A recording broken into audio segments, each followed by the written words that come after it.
안녕하세요, 여러분. 오늘은 여러분과 함께 인생에 있어 매우 중요한 주제에 대해 이야기하고자 합니다. 이 주제는 여러분의 인생뿐만 아니라 세대를 걸쳐 영향을 미칠 수 있는 문제입니다. 바로 잘못된 아내를 만나면 3대가 고생한다는 것입니다. 여러분은 왜 단 한 번의 결혼 선택이 3대에 걸쳐 영향을 줄 수 있는지 생각해 보신 적이 있습니까? 결혼은 일생의 문제이며 잘못된 사람을 만나게 되면 고통은 본인뿐만 아니라 다음 세대에까지 이어질 수 있습니다. 이제 이 주제에 대해 하나하나 깊이 있게 살펴보도록 하겠습니다. 1. 결혼은 인생의 큰 전환점이다. 결혼은 단순히 하루의 축하 행사가 아닙니다.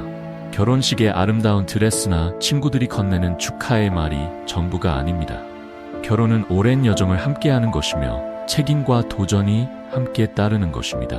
그것은 단순한 감정의 교류를 넘어서 두 사람의 인생, 두 가족의 결합이기도 합니다.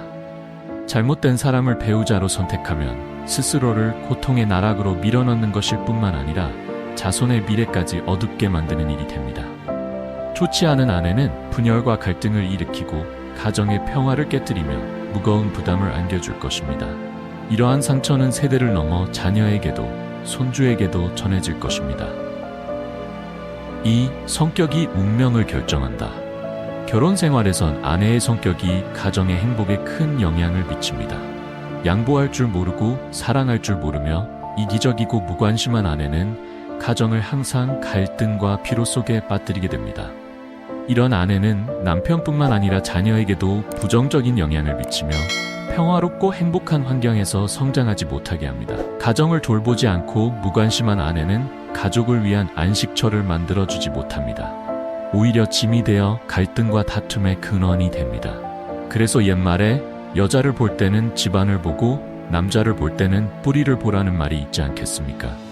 3. 아내는 자녀를 교육하는 데 중요한 역할을 한다. 아내는 단순히 인생의 동반자가 아닙니다. 아내는 어머니로서 자녀의 첫 번째 교사가 됩니다. 좋은 아내가 아닌 여성은 좋은 어머니가 될 수 없습니다. 자녀들은 어머니의 성격과 생활 방식, 가치관을 그대로 따라 배우게 됩니다.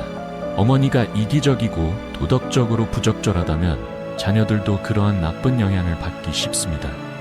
그 결과 사회에 부정적인 영향을 미치는 행동을 하게 될 가능성이 높아집니다. 이런 경우 그 영향은 현재 세대뿐 아니라 다음 세대에도 이어지게 됩니다. 그래서 잘못된 사람을 아내로 선택하는 것은 본인만의 불행이 아니라 자녀와 손주까지 불행해질 수 있는 일입니다.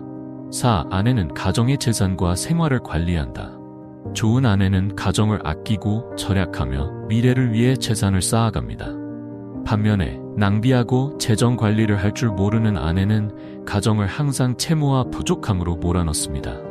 이는 당신에게만 영향을 미치는 것이 아니라 자녀와 양가 가족 모두에게도 영향을 끼칩니다. 여러분은 아내가 가정의 재정을 돌보지 못하고 집안을 관리하지 못하면 얼마나 힘들고 답답한지 상상해 보셨습니까? 이는 단순히 한 개인의 실패가 아니라 가족 전체의 실패이며 그 여파는 다음 세대까지도 미치게 됩니다. 5. 사랑은 모든 것이 아니다. 사랑에 빠졌을 때 사람들은 종종 감정의 달콤함에 눈이 멀어지기 쉽습니다. 하지만 결혼 생활을 시작하면 사랑만으로는 모든 것이 해결되지 않습니다. 결혼 생활은 인내, 이해, 공유, 책임감이 필요합니다. 외모나 순간의 달콤한 말을 믿고 결혼한다면 그 선택의 대가를 평생 치러야 할 것입니다. 옛말에 예쁘지만 인격이 없으면 안 된다라는 말이 있습니다. 외모는 순간적일 수 있지만 내면의 성격과 품격은 그 사람의 진정한 가치입니다. 당신은 그녀의 외모를 사랑할 수 있지만 평생 그녀의 성격과 인품과 함께 살아가야 한다는 점을 기억해야 합니다. 6. 선택의 중요성. 인생에서 잘못된 선택은 수정할 수 있는 것도 있지만 평생 따라다니는 실수도 있습니다. 잘못된 사람을 배우자로 선택하는 것은 그 중 하나입니다. 그 선택은 본인뿐만 아니라 주변의 모든 사랑하는 이들에게도 영향을 미치게 됩니다. 이는 인생 전체를 걸고 치러야 할 대가입니다. 그러므로 결혼을 결정할 때는 신중하게 생각해야 합니다. 감정에 휩쓸리지 말고 차분하게 상대방을 이해하고 관찰하며 그 사람이 진정으로 나와 어울리는 사람인지 판단해야 합니다. 7. 어떻게 하면 잘못된 아내를 만나지 않을 수 있을까? 당신이 결혼하려는 여성의 성격, 생활 방식, 가치관을 철저히 알아보세요. 겉모습만 보지 말고 그녀의 내면을 바라보세요. 결혼에 대해 경험이 있는 가족과 친구의 조언을 들어보세요. 때로는 제3자가 당신보다 더 객관적으로 볼 수 있습니다. 사랑의 눈이 멀어 이성을 잃지 말고 미래의 결혼 생활에 대해 냉정하게 생각해 보세요. 사랑할 줄 알고 이해할 줄 알고 함께 어려움을 극복할 수 있는 여성을 선택하세요. 8. 마지막 교훈. 옛말에 부부는 인연이지만 행복은 스스로 만들어가는 것이란 말이 있습니다.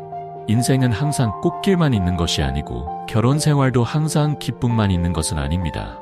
하지만 올바른 사람을 선택한다면 당신은 신뢰할 수 있는 인생의 동반자와 함께 모든 어려움을 극복할 수 있을 것입니다. 하지만 잘못된 사람을 선택한다면 매일매일 악몽과 같은 현실을 마주하게 될 것입니다. 그 고통은 당신만의 것이 아니며 다음 세대에도 이어질 것입니다. 이것이 바로 잘못된 아내를 만나면 3대가 고생한다는 말의 진정한 의미입니다. 결론, 잘못된 아내를 만나게 되면 인생에서 가장 큰 실수가 될 수 있습니다. 신중하게, 현명하게 선택하고 후회하지 않도록 하세요. 사랑하고 이해하며 함께 나아갈 수 있는 여성을 선택하세요. 여러분은 지금 올바른 선택을 하고 있습니까? 아니면 아직도 미래에 대해 불확실합니까? 시간을 가지고 생각하세요. 성급하지 마세요. 이 결정은 당신과 당신의 다음 세대를 위해 매우 중요한 결정입니다. 시청해주셔서 감사합니다. 영상이 도움이 되셨다면 좋아요와 구독 부탁드리며 다음에 더 좋은 내용으로 찾아뵙겠습니다. 여러분의 인생에 항상 지혜와 행복이 함께하길 바랍니다.